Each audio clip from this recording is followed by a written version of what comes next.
बुरे विचार मन को सताते हैं, जिस वजह से नींद भी नहीं लग पाती है। क्या करें? गहरी नींद लेने का कोई उपाय है क्या? इसी प्रश्नों के उत्तर आज की इस वीडियो में हम गौतम बुद्ध की कहानी के माध्यम से जानेंगे। तो चलिए कहानी की शुरुआत करते हैं। दोस्तों, एक बार की बात है, एक धनी व्यक्ति एक बौद्ध भिक्षु के पास जाता है और कहता है, मुनिवर, मैं अपनी नींद से बहुत परेशान हूँ। बहुत कोशिश करने के बाद भी मुझे देर रात तक नींद नहीं आती और रात को सोने से पहले सभी दुनिया भर के विचार मेरे मन में दौड़ते रहते हैं और सो भी जाता हूँ तो रात भर करवटें बदलता रहता हूँ और जब मैं सुबह उठता हूँ तो मुझे अच्छा नहीं लगता। मैं थका हुआ और बेचैन महसूस करता हूँ। कृपा कर आप मेरी इस समस्या का कोई समाधान बताएं।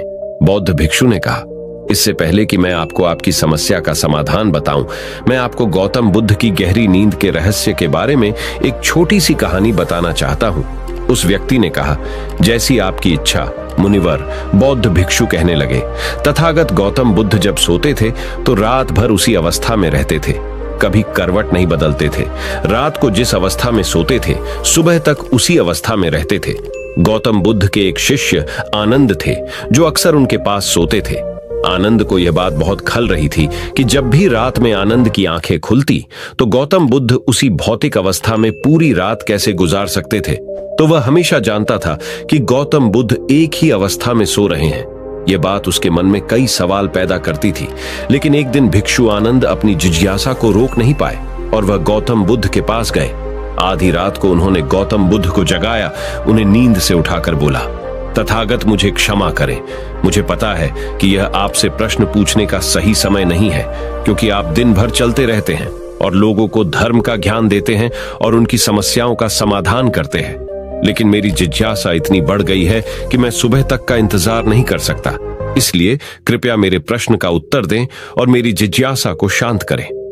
भिक्षु आनंद ने आगे कहा, मैं पिछले 20 वर्षों से आपके साथ हूं और मैं देख रहा हूं कि आप पूरी रात एक ही अवस्था में बिताते हैं। आप जरा भी नहीं हिलते।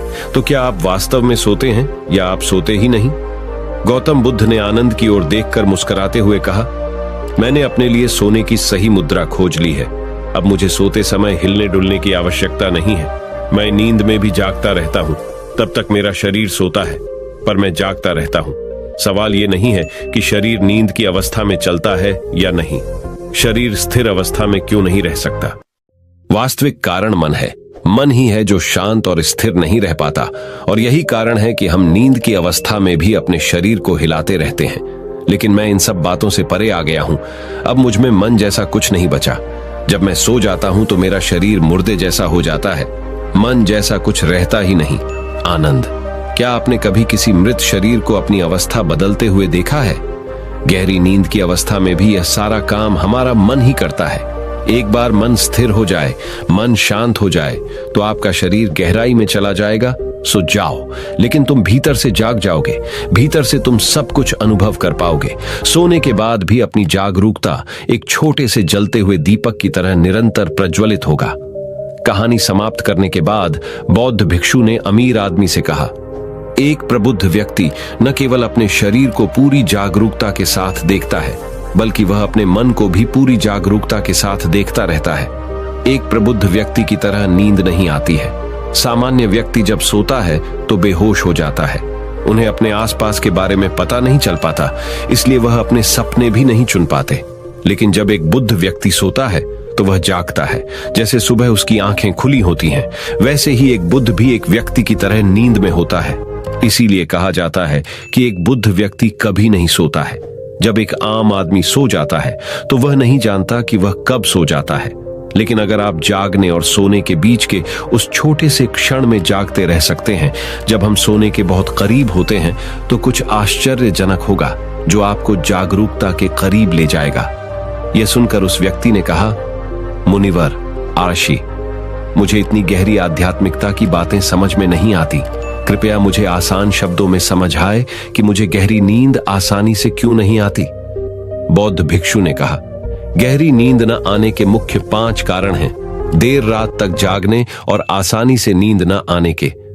सबसे पहला कारण है बिस्तर पर सोने के अलावा अन्य काम करना। जैसे कई लोगों की आदत होती है कि वे बिस्तर पर ही खाना खाते हैं, बिस्तर पर बैठकर पढ़ाई करते हैं और ऐसे कई काम वे अपने बेडरूम में ही करते हैं। शयन कक्ष का अर्थ सोने का स्थान होता है, लेकिन लोग इसका प्रयोग अन्य कार्यों के लिए भी करते हैं, जिससे हमारे मस्तिष्क में शयन कक्ष का कोई निश्चित अर्थ नहीं होता है। इसलिए जब हम बिस्तर पर सोने जाते हैं तो हमारा मन पूरी तरह से स्वीकार नहीं करता है कि अब हमें सोना है, क्योंकि तुमने एक ही जगह पर दूसरे काम करने की आदत बना ली होती है। दोस्तों, अगर हम आजकल की बात करें, आज के समय की बात करें, तो हम भी बिस्तर पर लेटकर फोन पर बात करते हैं।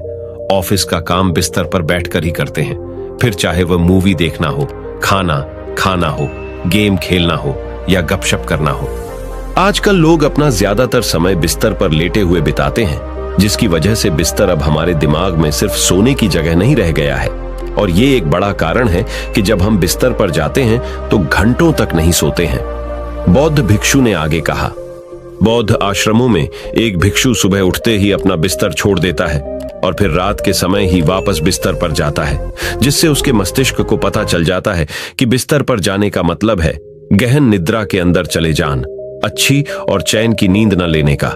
एक और कारण है सोने का एक निश्चित समय न होना।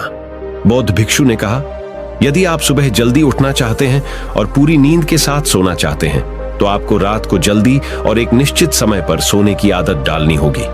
बौद्ध आश्रमों में रहने वाले भिक्षु हमेशा प्रकाश लेते हैं और सोने से कुछ घंटे पहले निश्चित समय पर आसानी से पचने वाला भोजन करें और प्रतिदिन निश्चित समय पर सो जाएं। इस तरह वे एक निश्चित दिनचर्या का पालन करते हैं। दोस्तों, अगर हम आज के लाइफस्टाइल की बात करें तो ज्यादातर लोगों का न तो सोने और न ही उठने का एक निश्चित समय होता है, और न ही वे इस बात का ध्यान रखते हैं कि रात का खाना हल्का और जरूरत से थोड़ा कम हो, बल्कि उनका मुख्य भोजन वही होता है। केवल रात में ही नहीं, वीकेंड पर ये देर रात तक जागते रहते हैं, क्योंकि अगले दिन कोई काम नहीं होता है। अगर ये रात में मूवी देखने लगे तो रात का समय कितना ही क्यों ना हो, मूवी पूरी करके ही सोते हैं। समय और जीवन के बीच कोई सामंजस्य और नियंत्रण नहीं है, और फिर यही वो लोग होते हैं जो अगले दिन अधूरी नींद के साथ जागते हैं और दिन भर बेचैनी और थकान महसूस करते हैं। यौगिक संस्कृति में नींद को एक चमत्कारी दुनिया कहा गया है। अगर आप नींद को समझ लें तो आप नींद में अपने अंदर बहुत कुछ पैदा कर सकते हैं, और अगर आप नहीं समझते हैं तो आप इसे खराब भी कर देते हैं। बौद्ध भिक्षु ने आगे कहा, गहरी नींद न आने और सुबह उठने पर अच्छा महसूस न करने का। तीसरा कारण, सोने से पहले नकारात्मक चीजों के बारे में सोचना है। जिस तरह के विचारों के बारे में सोचते हुए आप सोते हैं, जब आप सुबह में अपनी आंखों को खोलते हैं, ये आपके दिमाग में आने वाले पहले विचार है। इसलिए जब आप नकारात्मक विचारों के साथ सोते हैं तो आप सुबह उन्हीं के साथ उठते हैं। बिस्तर पर लेटे जब हम सोने ही वाले होते हैं, तब हमारा अचेतन मन सबसे अधिक सक्रिय होता है, और इस समय हम अपने अंदर जो विचार पैदा कर रहे होते हैं, हमारा अचेतन मन सीधे उन विचारों को स्वीकार करता है और उन्हें वास्तविकता में लाने की कोशिश करता है। हमारा अचेतन मन नहीं कर सकता। अच्छे और बुरे विचारों के बीच का अंतर यह हमें खुद करना पड़ता है। मन नहीं जानता कि हमारे लिए क्या अच्छा है और क्या बुरा। यह प्राप्त सूचनाओं पर ही काम करना शुरू कर देता है। इसलिए हमें सोते समय अपनी समस्याओं और नकारात्मक विचारों के बारे में सोचने के बजाय उन अच्छी बातों के बारे में सोचना चाहिए जिसे हम अपने जीवन में पाना चाहते हैं। हमेशा रात को सोने से पहले और सुबह उठने के बाद उन बातों के बारे में सोचें जो आपके जीवन में एक सकारात्मक बदलाव ला सकती है। अच्छी और अच्छी नींद न आने का चौथा कारण है गलत तरीके से सोना। बौद्ध भिक्षु ने कहा, आपने सुना होगा कि भारत में अक्सर यह कहा जाता है कि उत्तर की ओर सिर करके न सोए। ऐसा इसलिए है क्योंकि जब हम उत्तर की ओर सिर करके सोते हैं तो पृथ्वी के चुंबकीय खिंचाव के कारण हमारे शरीर का बहुत सारा खून दिमाग की तरफ जाने की कोशिश करता है, और दिमाग में पाई जाने वाली नसें बहुत पतली हो जाती हैं। इनके फटने का खतरा बढ़ जाता है, और अगर इंसान ज्यादा बूढ़ा और कमजोर है तो उसकी इससे मौत भी हो सकती है। लेकिन आमतौर पर जो लोग उत्तर की ओर सिर करके सोते हैं वे सुबह उठते ही सिर में तनाव महसूस करते हैं, पर उन्होंने अपना पूरा समय व्यतीत कर दिया होता है रात में बेचैन होना या करवट बदलना। दूसरी गलती जो लोग सोने की पोजीशन में करते हैं वह यह है कि वे किसी भी तरह से सो जाते हैं। उन्हें इस बात से कोई फर्क नहीं पड़ता कि उनकी रीढ़ की हड्डी सीधी है या नहीं। लोग अक्सर अपने पेट या जो कुछ भी पोजीशन हो उसमें ही सोते हैं। जबकि हमें कोशिश करनी चाहिए कि या तो हम सीधे सोए या फिर बाईं ओर करवट लेकर सोएं। इससे शरीर के अंगों पर अतिरिक्त दबाव नहीं पड़ता है। सोते समय बहुत मोटे गद्दे का उपयोग न करें, क्योंकि यह आपकी रीढ़ को मोड़ देता है और गहरी नींद में बाधा डालता है। साथ ही ज्यादा मोटे तकिए का इस्तेमाल न करें, क्योंकि इससे आपकी गर्दन ज्यादा मुड़ जाती है और आपका शरीर तनाव महसूस करता है और इससे आपकी गहरी नींद में बाधा आती है। देर रात तक नींद न आने और रात भर नींद में बेचैनी का 5वां कारण है खाद्य पदार्थों का अधिक मात्रा में सेवन और उनका देर से पचना। अगर आप रात को भरपेट और अधिक तैलीय पदार्थों का सेवन करते हैं तो यह हमारी नींद में भी खलल डालता है, क्योंकि इन पदार्थों को पचाने में काफी समय और ऊर्जा लगती है। इसलिए अगर आप ऐसे पदार्थों का सेवन करते हैं तो सोने से करीब 3-4 घंटे पहले इन्हें खाने की कोशिश करें। उस व्यक्ति ने कहा, मुनिवर आर्षी, मैं समझता हूं कि गहरी और चैन की नींद न आने के क्या क्या कारण हो सकते हैं, लेकिन अब क्या आप कुछ ऐसे उपाय बता सकते हैं जिन्हें करने से हमें गहरी नींद आने में मदद मिलती है? बौद्ध भिक्षु ने कहा, मैं आपको कुछ ऐसे कर्म बता रहा हूं जिन्हें आप सोने से पहले या उठने के बाद कर सकते हैं, जिससे न सिर्फ आपकी नींद गहरी होगी बल्कि आपके जीवन में एक सकारात्मक बदलाव भी आना शुरू होगा। और ये सभी काम आपको नहीं करने चाहिए। इनमें से जो भी 2-3 कार्य आपके लिए उपयुक्त हैं, आप कर सकते हैं। सबसे पहले, सोने से पहले गुनगुने पानी से नहाने की कोशिश करें। नहाने से हमारा शरीर जागृत और तनाव मुक्त हो जाता है। आपने देखा होगा कि जब कोई व्यक्ति नहाकर आता है तो उसके भीतर से एक सकारात्मक ऊर्जा का अनुभव होता है। वह अधिक प्रसन्न और निश्चिंत लगने लगता है। इसका कारण यह है कि हमारे शरीर का अधिकांश भाग जल ही है और जल ही हमारे शरीर का मूल अंग है। सोने से पहले हो सके तो अपने बेडरूम में किसी भी ऑर्गेनिक तेल और रुई का दिया जलाएं। इससे आसपास के वातावरण में सकारात्मकता आती है। सोने से पहले थोड़ा पानी पिएं, इससे आपको काफी फायदा होगा।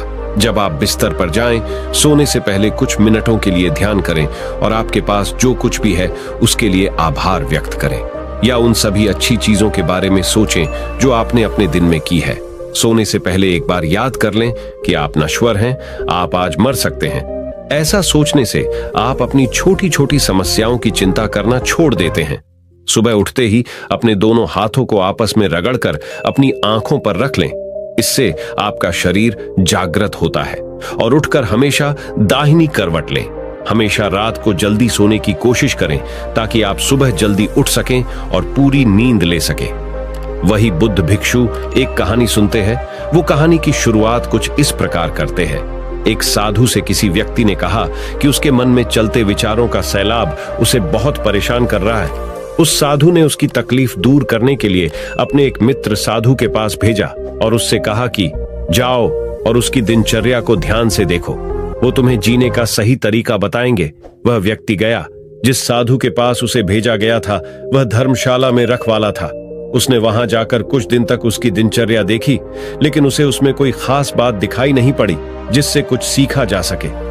वह साधु एक सामान्य और साधारण व्यक्ति था। उसमें कोई ज्ञान के लक्षण भी दिखाई नहीं पड़ते थे। वो पहले साधु के पास लौट गया और उसे सारी बात बताई। साधु ने उसे फिर लौटने की सलाह दी और उसे ये पता लगाने को कहा कि दूसरा साधु सोने से पहले और जागने के बाद सबसे पहला काम क्या करता है। उसने यही किया। साधु ने कहा, रात्रि को मैं सारे बर्तन मांजता हूं और चूंकि रात्रि भर में उनमें थोड़ी बहुत धूल पुण जम जाती है, इसलिए सुबह उन्हें फिर धोता हूं। बर्तन गंदे और धूल भरे न हों, यह ध्यान रखना जरूरी है। मैं इस धर्मशाला का रखवाला जो हूं। वह व्यक्ति निराश होकर फिर से अपने गुरु के पास लौटा। उसके गुरु ने कहा, जो जानने योग्य था वह तुम सुन और देख आए हो, लेकिन समझ नहीं सके। रात को तुम भी अपने मन को मांझो, उसमें पूरे दिन के बैर और बुरे विचार बचे होंगे, और सुबह एक बार फिर उसे धो डालो, क्योंकि हो सकता है रात में फिर वो बुरे विचार तुम्हें जकड़ लें। धीरे धीरे तुम्हारा मन शांत हो जाएगा। दोस्तों, आप भी ऐसा ही कीजिए। सोने से पहले दूसरों के साथ खुद को हर उस चीज के लिए माफ कर दीजिए जो आपको बुरी तरह से प्रभावित करती है। आप हर बुरे ख्याल को छोड़कर सो जाइए। इसके बाद जब सुबह उठें तो टटोले कि कोई बुरा ख्याल रह तो नहीं गया। अगर हां, तो उसे बिस्तर के साथ उन बुरे विचारों को वहीं छोड़ दे। इस कहानी को सुनने के बाद वह बुद्ध भिक्षु बोले, अगर तुम्हें गहरी और अच्छी नींद चाहिए और अपने मन के बुरे विचारों को खत्म करना है तो मैंने तुम्हें जो आज 5 आदतें बताई है उन्हें तुम्हें अपने जीवन में नियमित उतरना होगा। और जैसे जैसे तुम इन 5 आदतों को हर दिन करने का प्रयास करोगे, वैसे वैसे तुम्हारे मन के बुरे विचार अपने आप खत्म होना शुरू होंगे और तुम्हारा शरीर गहराई से अपने नींद को ले पाएगा, क्योंकि मन ही वह चीज है जिस वजह से तुम्हारा शरीर तुम्हें अच्छे से नींद नहीं दे पाता है। मन का खेल। सारा जो अपने मन को समझ गया वह जीवन में कभी चिंताओं से ग्रस्त नहीं रह सकता। यह कहकर वह बौद्ध भिक्षु वहां से चले जाते हैं। दोस्तों, बौद्ध भिक्षु की इस कहानी से आपको क्या सीखने मिला, ये कमेंट बॉक्स में कमेंट करके जरूर बताइए। और अगर आपको वीडियो अच्छी लगी हो तो वीडियो को एक लाइक और अपने दोस्तों के साथ शेयर जरूर कर दीजिए। आपका वीडियो देखने के लिए बहुत बहुत धन्यवाद।